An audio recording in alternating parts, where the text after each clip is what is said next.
तो हमारे यहाँ आप सोच रहे हैं कि खाना नौकरानी बना देगी।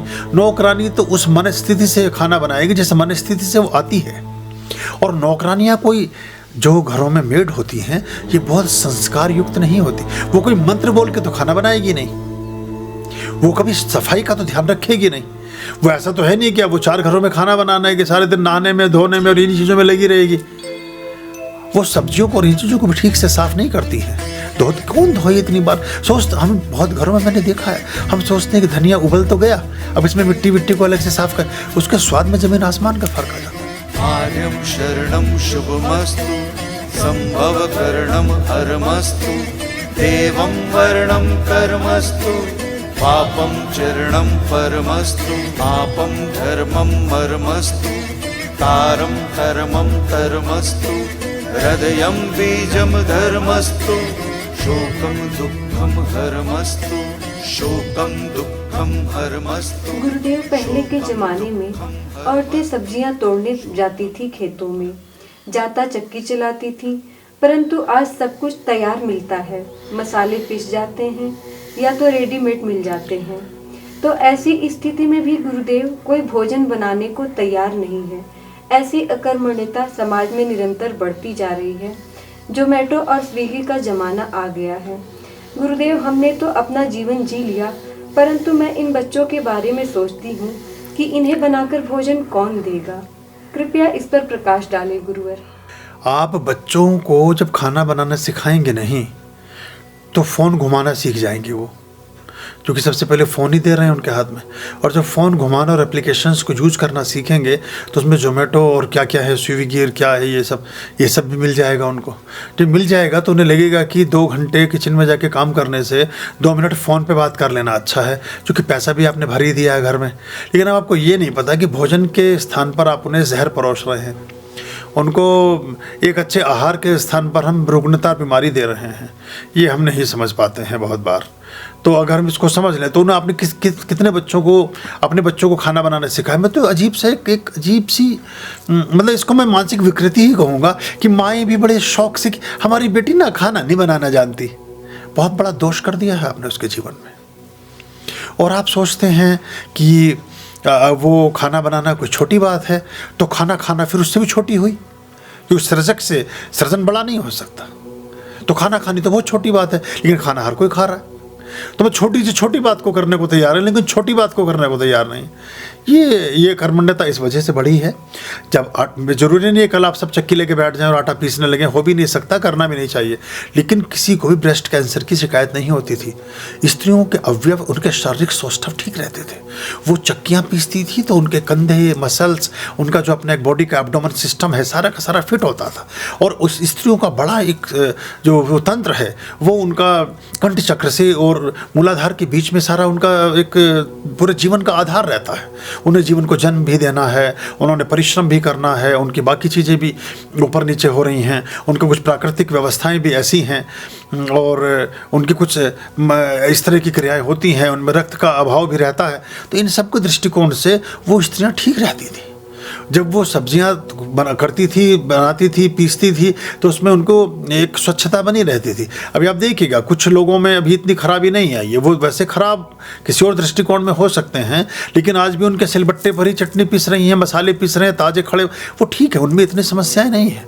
वो फिजिकली फिट हैं। उनको फिजिकली आप फिट देखोगे जो उन्होंने शरीर पर ज़्यादा ध्यान दिया है। तो हमारे यहाँ आप सोच रहे हैं कि खाना नौकरानी बना देगी। नौकरानी तो उस मनस्थिति से खाना बनाएगी जिस मनस्थिति से वो आती है। और नौकरानियाँ कोई जो घरों में मेड होती हैं ये बहुत संस्कार युक्त नहीं होती। वो कोई मंत्र बोल के तो खाना बनाएगी नहीं, वो कभी सफाई का तो ध्यान रखेगी नहीं। वो ऐसा तो है नहीं कि अब वो 4 घरों में खाना बनाना है कि सारे दिन नहाने में, धोने में और इन्हीं चीज़ों में लगी रहेगी। वो सब्जियों को और इन चीज़ों को भी ठीक से साफ़ नहीं करती हैं। कौन धोए इतनी बार? हम बहुत घरों में मैंने देखा है, हम सोचते हैं कि धनिया उबल तो गया, अब इसमें मिट्टी को अलग से साफ़ कर, उसके स्वाद में ज़मीन आसमान का फ़र्क आ जाता है। कई बार सब्जियों को धोने की और साफ़ करने की आवश्यकता होती है। उनमें बहुत छोटे छोटे इंसेक्ट्स और बैक्टीरिया और कीटाणु लगे रह जाते हैं। वो सब्जी का हिस्सा है, उस भोजन उनका एक, उसमें वो उसको खा रहे हैं या बैठे हैं या रह रहे हैं, उसको अगर हम ठीक से साफ़ नहीं करें तो वो बीमारियों का कारण बनते हैं। तो हमें भोजन और भजन तो फिर कल को ऐसा भी समय आएगा कि हमारी बेटी भजन ही क्यों करे, भजन के लिए भी एक पंडिताइन रख लो, उनमें सारे दिन उसे पकड़ा दो 200 रुपये, सारे दिन बैठ के घंटी बजाती रहेगी आपके घर में और अपना हनुमान चालीसा जो भी पढ़ना पढ़ती रहेगी। लड़की को नौकरी पर भेज दो, लेकिन नौकरी करके क्या करेगी, पैसा इकट्ठा करके वो अस्पतालों की तैयारी करेगी, या वो ये जो इतने आप देखिएगा जितनी वर्किंग वुमेन हैं, अब मुझे डिवोर्स कोई 1-2 लोगों का बात छोड़ देना, ज़्यादातर वर्किंग लड़कियों के साथ ही ये डिवोर्स के तलाक की स्थितियाँ पैदा होती हैं, क्योंकि एक्चुअली जो एक रस और एक रंग बना रहना चाहिए जीवन में वो कहीं ना कहीं तिरोहित हो जाता है, समाप्त हो जाता है। तो वो फिर उसके दूसरे परिणाम, दुष्कर परिणाम हमारे सामने भी आते हैं। मैं जब मॉरिशस में रहा 15 साल पहले, तो डोगच्चे में जहाँ हमारा आश्रम पहले था, वहाँ मुझे खुद भोजन बनाना होता था।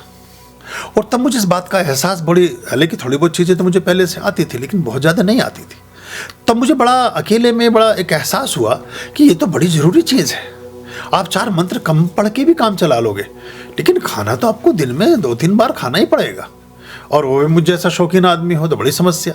और बनाते बनाते थक जाता था तो फिर भूख खत्म हो जाती थी। फिर उसे देख के मैं सोचता था अपने मन में, मैंने कहा यार ये हम मतलब ये क्या किया।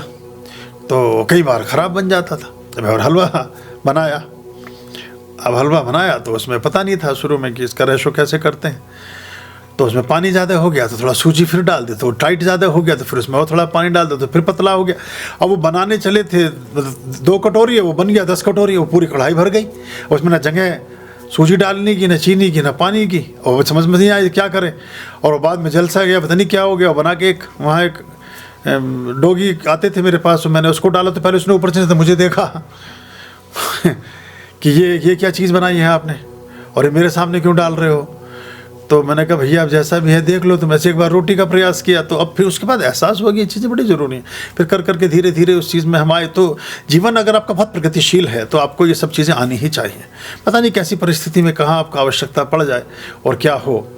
तो फिर कुछ मैंने काफ़ी चीज़ें की, पर मैंने अक्सर ये देखा कि खाना बनाते बनाते ये महिलाएं कैसे करती हैं, गॉड नोज, ये इनको सैल्यूट है कि खाना बनाते बनाते तो थक जाता है आदमी, उसकी भूख तो ख़त्म हो जाती है। 2 घंटे खड़े होकर के बना रहा है वो, फिर हाथ पैर वेट सब वैसे हो जाते हैं। वो एकदम से जाके आप ऑर्डर करें, हाँ जी ये लाइए, वो लाइए, फलाना लाइए, ढिमकाना लाइए, खाइए और 4 कमियाँ निकालिए और उठ के चले जाइए। बहुत आसान काम है, लेकिन उसको बनाना करना बड़ा मुश्किल मामला है। तो वो तब पता चलता है जब हम बनाते हैं। तो ये जब पुरुषों को खाना बनाना अब सिखाएंगी या सिखाएंगे, वो उसके महत्व को समझेंगे कि महिलाएं घरों में कितना महत्वपूर्ण काम करती हैं। कभी सारी चीज़ें हमें उपलब्ध हैं, उसके बाद भी हम बनाने को तैयार नहीं है। पहले तो सारा वो, पहले आप हल्दी पीसेंगे, फिर हल्दी भी कई बार तो हल्दी कच्ची खेत में से तोड़ के लाएंगे। हमारी ताई थी, हमारे घर में ही पीछे की तरफ एक खेत था, उसमें सब्जियां, ताज़ी सब्जियां हमारे यहाँ लगी होती थी। तो वो ताई ताज़ी सब्जी काट के तोड़ करके लाती थी, फिर उसको साफ़ करना, फिर सारा मतलब ए से लेके जेड तक सारा काम करना। और बहुत बरकत थी उनकी हंडिया में, मिट्टी की हंडिया में साग वाग बहुत सारी चीज़ें बनाती थी उस समय। वो पूरा मोहल्ला खा लेता था, तब भी निकलते रहता था उसमें से। तो बड़ा बरकत का काम और बड़ी परिश्रमी थी सारे दिन। और बिल्कुल वो फिर 90-95 साल की एज तक वो रही, सक्रिय रही, हमेशा काम करती रही। तो इससे हम बहुत सारी चीज़ों से बचे भी रहते हैं और अच्छा रहता है जीवन हमारा। खुश रहिए।